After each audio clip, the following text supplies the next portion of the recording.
afternoon and welcome to State Newsfile. I'm Keith Driver. Will Manzik will have a look at the highlights with the sports. I'm Keith. Will, what can you tell us? Well, you know, we had a wild weekend with wildcard football, and as well, the Trojans got their second half of their season underway. Oh, about time. I'm excited to hear more about that later. DJ Todd is outside braving the elements, so we're going to be hearing from him and as he gives us a quick look at our current forecast. Thanks, guys. A lot of the cloud and overcast seems to be gone away, allowing for the sun to start shining down on us. Overall, this weather is pretty good for early in the year, as we're expected to see a high of 1, which is low compared to last year, where Calgary's seen a beautiful 7 degrees, just below the record set in 1965. However, we won't take this weather for granted, as back in 1954, Calgary got down to a bone-chilling -39. The temperatures seem pretty consistent throughout Canada, but a low-pressure system seems to be moving east. But I'll have more on that later. Keith? Thanks, DJ. Now we'll look at today's top stories. As Air Canada dropped their direct flights to Saskatchewan's 2 largest cities back in December, WestJet says they'll be adding them. WestJet will be adding 3 additional daily flights to Saskatoon and 1 daily flight to Regina as of February 16th. This will lead to a total of approximately 104 weekly flights between Calgary, Regina, and Saskatoon, according to WestJet.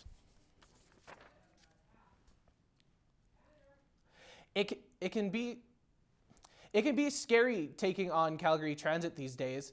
There have been several instances in the past few months where passengers either saw or were touched by violence. As Colton Pankey reports, Calgary Transit has increased the number of officers on platforms, but many people are still nervous.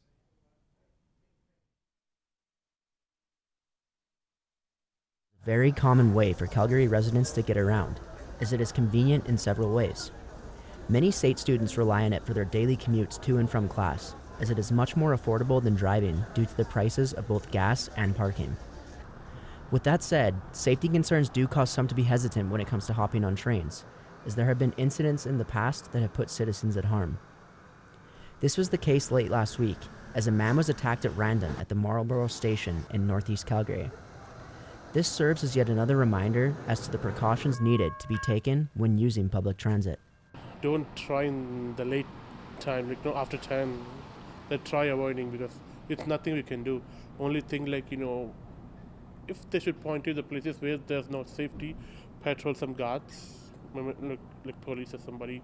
The addition of extra security guards or police patrolling these stations, particularly during night hours, is something that several regular public transit users suggested is the best way to help limit these seemingly unprovoked attacks. I think the police should be in every other station roaming around just so to ensure the safety of the people. Calgary police have said recently that they are working with city transit in order to prevent ongoing violence taking place at public transit stations moving forward, but no specifics regarding a plan have been given out just yet. Many are calling on action to soon be taken, as violent incidents at C-train stations in Calgary are said to have doubled over the past 2 years. While plenty continue to use Calgary Transit, they do agree that there could be extra precautions added to ensure their safety, specifically at nighttime. For the State Newsfile, I'm Colton Pankey. Calgary and Edmonton will be receiving 10 additional ambulances to help with long wait times for emergency response. Currently, the average time has increased by 18 minutes due to hospital wait times. Some other announcements are granting the ability to paramedics to determine whether or not the person will need an ambulance to transport them to the hospital in a non-emergency situation. Health Minister Jason Copping made the announcement yesterday from the northwest community of Harvest Hills. At hospitals will get paramedics and ambulances back on the road to respond to Albertans' 911 calls sooner. Even though Calgary and Edmonton will be getting new ambulances, there is no announcements for Lethbridge or rural communities. There also have been calls from the paramedics union calling for the increase in hiring EMS staff. Throughout the last few years, car owners have been feeling stressed as catalytic converters seem to be the new hot item to steal. These jacking reports have skyrocketed by more than 5 minutes compared to years prior. Spencer Milkey has been finding a solution to solve this. He joins us live from Cal Tire. Spencer, Cal Tire has a new program to try to help stop these thefts. Well, Keith, the recent surge of catalytic converter thefts have caused Canadians to feel stressed, including Calgarians, just of the sure price point of replacing these parts. It can take an individual less than a minute to yank these converters off, and Calgarians have experienced it firsthand.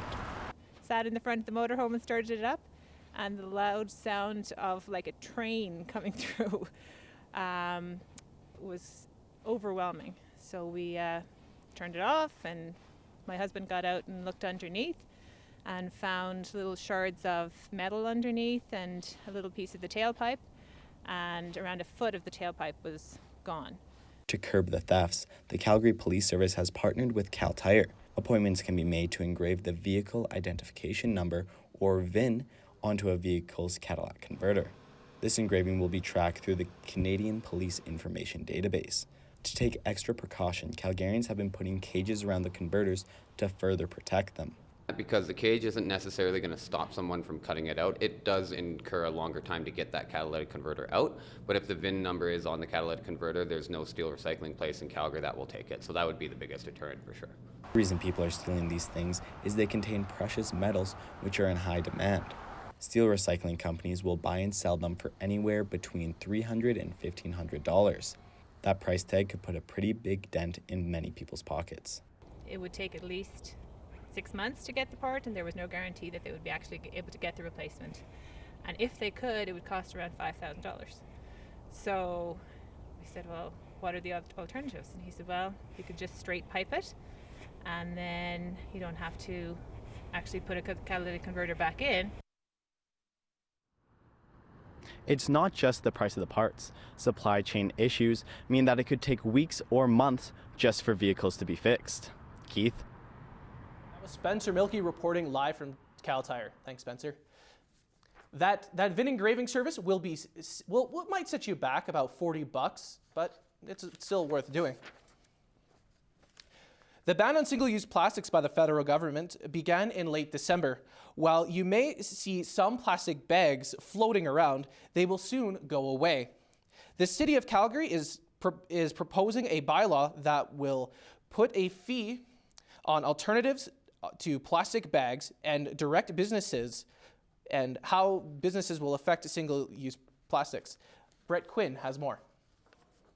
Chance to add their input as Calgary City Council debates a proposed bylaw that will regulate single-use plastic in the city. The bylaw proposes a mandatory minimum fee for local businesses to charge 15 cents for paper bags and $1 for reusable. Those fees would increase after the first year of the bylaw passage.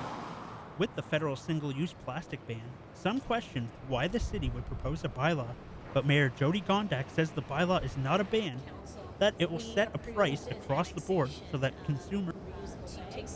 I think really what it offers is a consistent message for consumers to say you can anticipate that this will be the charge for a reusable bag or that this will be a charge for a single-use bag. And I think that's important for people to know what they're expecting at all businesses in Calgary. But for small businesses like coffee shops, it will restrict them from leaving out things like stir sticks and napkins for customers and would make those by request only. But some don't mind because it will be good for the environment and signal some sort of climate action. It can be challenging in these times, especially, and kind of this post-COVID economic growth that we're seeing. It can be a small detriment to that, but ultimately you like to believe that the city council is looking to do something for, you like to imagine, environmentally better actions. And if the bylaw is to pass council, it will take effect in January 2024. So make sure you have a few of these handy so you won't be overcharged. For St. Newsfile, I'm Brett Quinn. Statistics Canada has released its stats on the current price index. Going back to August, we see the CIP going down in many, especially for those in Alberta who feel it more at the pump as gas prices went down. By the end of 2022, we're currently sitting at 6.3, and these stats exclude the price of food and energy, which is still a worry for many people across Canada. Okay. The Bank of Canada has revealed its own business outlook from its fourth quarter of 2022. Many firms believe that the current inflation rate will stay high, but only for short term. Some factors that will contribute to the high rate of inflation are many issues to supply chain and as well the ongoing war in the Ukraine.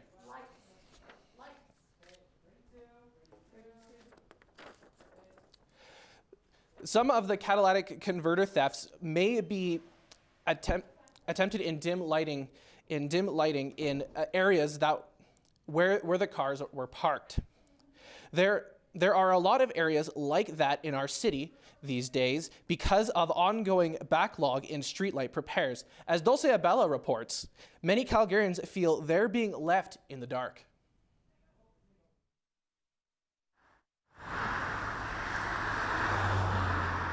More than 1,000 streetlights across Calgary have been out since last year, and more are beginning to burn out. Residents are concerned it is too dark for them to feel safe walking on the streets. Especially when there's no moonlight, it's really difficult, and we slip and slide a lot because it's... The bridge that connects Renfrew and Maryland Heights by 8th Avenue, the road by the Confederation Park, and the 1st Avenue at the Bridgeland Riverside are just 3 of the many streets across the city that are left in the dark. Calgary maintains more than 100,000 of streetlights, and even though only 2% has been out since last year, more outage reports are being submitted every day. And so we have a bit of a backlog, and we add about 1,000 new requests every month. The cancellation of the city's contract with NMAX also added stress in the backlog, and now it takes more than 30 days for the lights to be repaired, a bit longer than it used to. The average in around 2018 for response time was in around 22 days from when it was reported to when it was replaced, and that has slowly been growing to about, I think it's in around 34 days right now. This issue has... Ready to go to 2. For the first time in 20 years, the Canadian Centre for Substance Abuse and Addiction has updated their drinking guidelines. Back in 2011, at the recommendation for females, have no more than 10 drinks a week, and for men, it was more than 15. The new guidelines say if you have more than 7 drinks a week, you are at high risk. Having 7 or more drinks a week will put you at a higher risk of cancer, heart disease, and strokes. As January 16th is considered as the saddest day of the year, this wasn't the case around SAIT's main campus.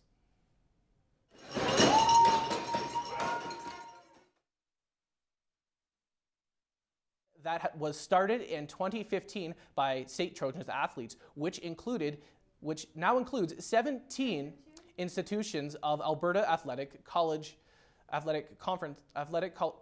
Conference support for students are available through SAIT, and everyone is encouraged to make some noise and not suffer in silence. This year's campaign will run from January 17th to February 13th. Those are today's top stories. We'll have your full forecast right after the break. Head over to the Aldrich Center tomorrow to attend SAIT's first Let's Talk of 2023 to get help with any current mental health concerns you may be facing. Any students are able to attend. If that's not enough relaxation to start off a busy semester, head over to the Irene Lewis Atrium for a free yoga session as a part of the Make Some Noise for Mental Health campaign at SAIT. Former America's Got Talent runner-up Preacher Lawson takes over the Laugh Shop all weekend with tickets starting at just $28. Act fast before you miss out. The 2023 High Performance Rodeo is here, Calgary.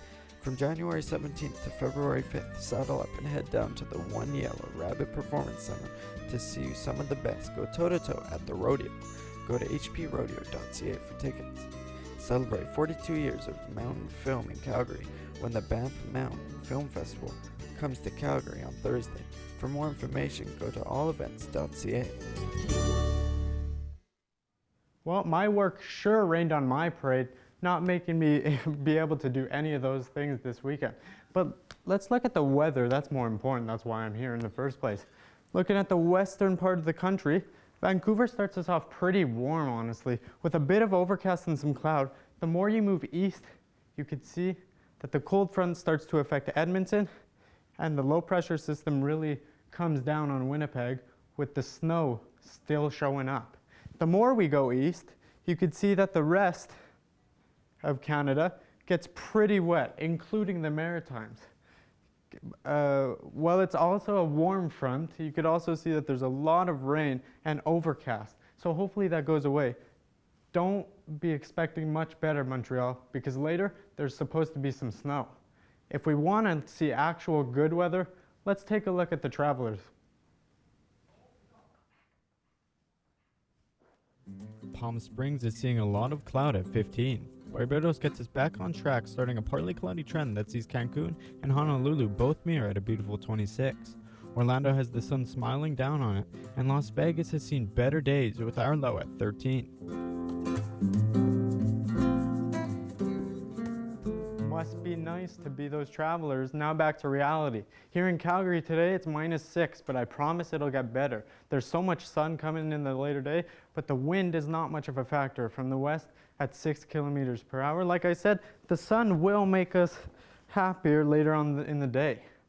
For the rest of the province, you can see starting on the northern side that Fort McMurray and all those other places around it are really affected by the overcast. Lots of cloud, not really many storms, but you could see some wetness. The more you can see that we're the bright spot. Going to the 5-day forecast, you can see tonight it's pretty clear as we're right around 0. Tonight we have a high of 2 and a low of 3. Later on in the week on Saturday, it will rain. So if you want to get out and do something fun, do it before Saturday hits, because you can see that tomorrow, Thursday, and Friday all have a bit of sun, and it shouldn't be too cold to get out there and have some fun. After the break, my friend Will Manzik will have the sports and keep you updated with everything you need to know. I used to hear voices. I'm not good enough. I'm not worthy. I don't matter. Walked around in circles, didn't know where to go. Until I found my purpose.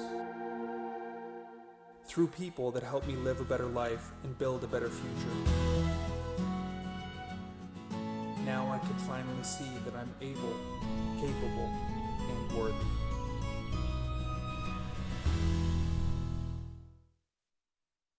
Come and learn the fast-paced world of television production. Find your passion to write, shoot, edit, and direct news, sports, and dramatic productions. With industry-standard technology and the best instructors in the business, SAIT's television production program teaches you everything you need to know for a career in broadcasting. This is television production. Come and dare to be on air. Welcome back to SAIT Newsfile. Will Manzik joins us now for the look at the latest highlights. So what can we expect? Well, as I said before, we had wildcard weekend in the NFL playoffs, as well as the Flames also continued that long road trip they had. But first, the Trojans got their second half of the season underway. All right, I want to hear about this. The Trojans hockey teams got their second half of the season underway last weekend. The men's team was in Portage taking on the Voyagers. Logan Spence picked up 2 points for Portage as they took down the Trojans 5-4. Rookie sensation Brandon Machado also picked up 2 points for the Trojans.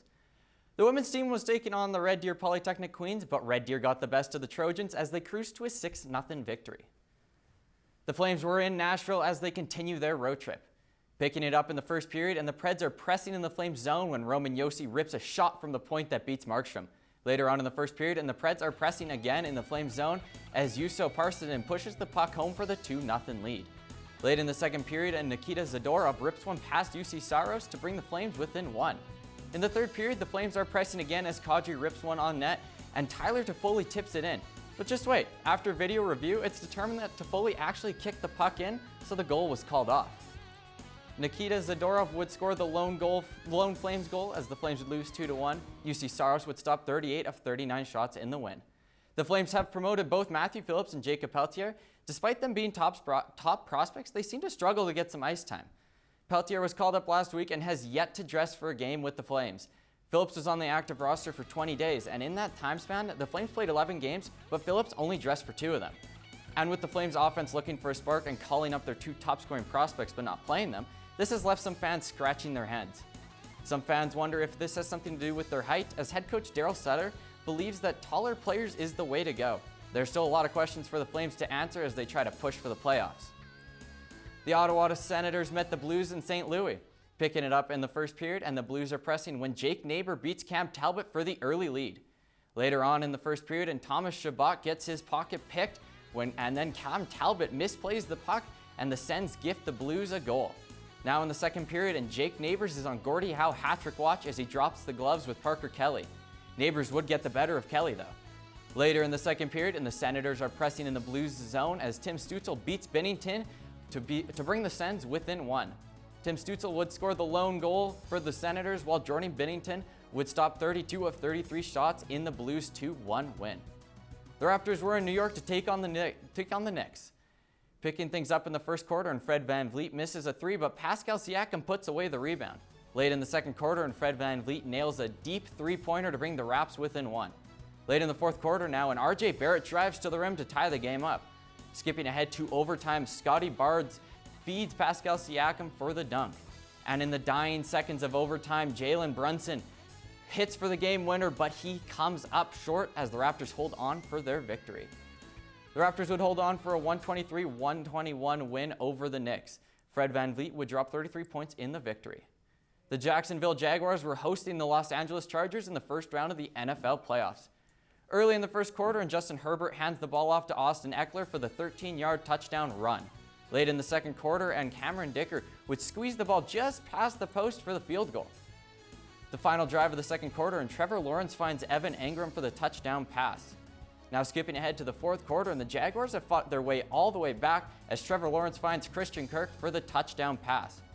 And in the dying seconds of the fourth quarter, Riley Patterson nails the walk-off field goal as the Jaguars pull off an incredible comeback victory. Trevor Lawrence would throw for 288 passing yards, and Travis Etienne Jr. rushed for 109 yards. Jacksonville takes on the Kansas City Chiefs next.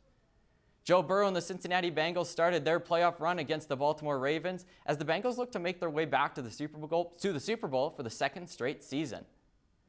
Picking things up in the second quarter, and Joe Burrow finds Jamar Chase for the 7-yard touchdown pass to extend their lead to 9. Later in the second quarter, and Tyler Huntley finds J.K. Dobbins for a 2-yard touchdown pass to pull the Ravens within 3. Now in the third quarter, and Joe Burrow has to get on his horses as he has to evade all the defenders while looking for an open pass target when he finds T. Higgins for the 2-point conversion. Early in the fourth quarter, and Baltimore is on the Bengals' 2-yard line when Sam Hubbard grabs the fumble and begins the 98-yard sprint all the way to the end zone for one of the most exciting plays in football. This would extend the Bengals' lead to 23-17. They would go on to add an extra point with the kick, and Joe Burrow would throw for 209 yards in the 24-17 victory. Sam Hubbard ran for 98 yards for the win. The Bengals take on the Bills next weekend. And now let's take a look around the rest of the league to see how this wild card weekend went. The San Francisco 49ers took down the Seattle Seahawks 41-23 as Brock Purdy threw for 332 passing yards, including 3 touchdown passes, the longest pass being 74 yards. The Buffalo Bills fought off the Miami Dolphins 34-31. Josh Allen threw for 352 yards, including 3 touchdown passes. The New York Giants went into Minnesota and stunned the Vikings 31-24 as Daniel Jones continues to silence the critics as he threw 2 touchdown passes en route to the victory. And Dak Prescott and the Dallas Cowboys fought off Tom Brady and the Tampa Bay Buccaneers in a dominant 31-14 victory. Dak Prescott exercised his playoff demons as he threw for 4 touchdown passes and rushed 1 touchdown in himself. And that's a look for sports. After the break, we will look at a unique animal rescue facility just west of our city. Stay with us. Yeah, I'm really excited to hear about that. Yeah, it was great. The football was fantastic.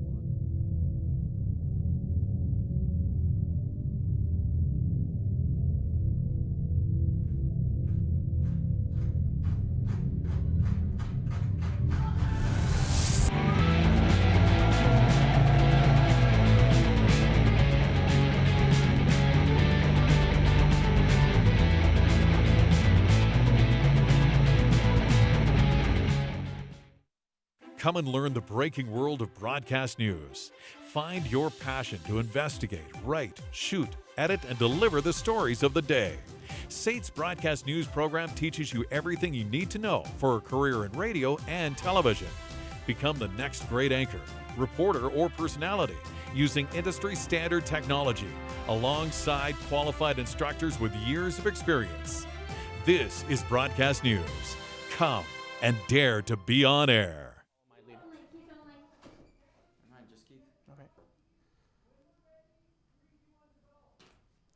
A dog is said to be man's best friend, but there are dogs and there are wolf dogs.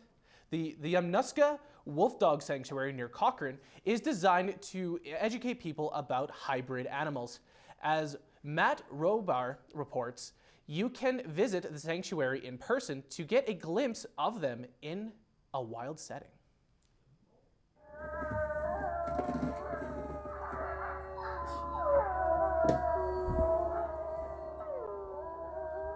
Yamnuska Wolf Dog Sanctuary is one of the largest and most educationally driven sanctuaries in all of Canada.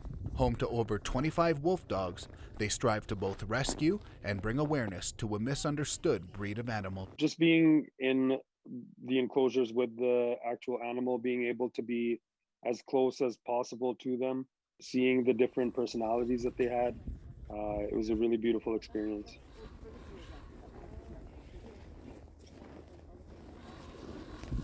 Lark is probably around 130. He's one of our biggest animals. He's very large, and a little bit bigger than what would be considered a typical large gray wolf. If you've got a lot of wolf content, they're going to differ from a dog because they have such a small amount of dog in them that they really act much more like a wolf.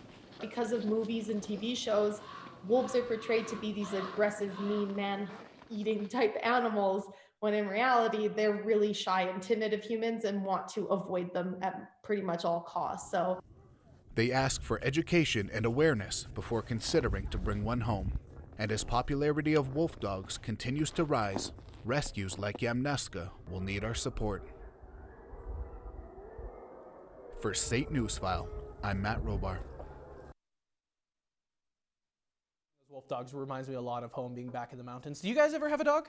I did have a dog when I was younger, but What kind of dog did you have? I had a Jack Russell Terrier, actually. Really small, fun dogs. I like to hunt stuff. It's pretty awesome. Okay, that's a cute little dog. Have you ever had a dog? I don't know if those are dogs, but I've definitely had a fair share of dogs. I mean, I don't think Katie will be asking for one of those in a bit. Oh, no. I don't think so. I think your cat will not appreciate the Yeah, I dogs. have a cat at home, but I am more of a dog person at heart. I love me some dogs, but a cat, he's They're pretty nice cute. and warm, like the weather in the next few days, thank God. It's supposed to be pretty bright out. Not as bright as these lights in front of me, but it's going to be a high of 2 tomorrow, which is nice. I mean, there's going to be some cloud on Thursday, but honestly, it clears up on Friday. The bad news, Saturday and the weekend is supposed to be a little wet. So if you guys want to take your dogs for a walk, do it before the weekend, because it might be too wet, you know? I totally hear you there as well. And I think another nice part about this warm weather is just a good chance to get out, you know, especially with we just had our saddest day of the month, saddest day of the year. And so because of that, getting out and enjoying that weather, I think would be nice. good. It's nice for me. I mean, the ice starts to go away. But Absolutely. Well, thank you very much for joining us for SAIT Newsfile, and have a good night.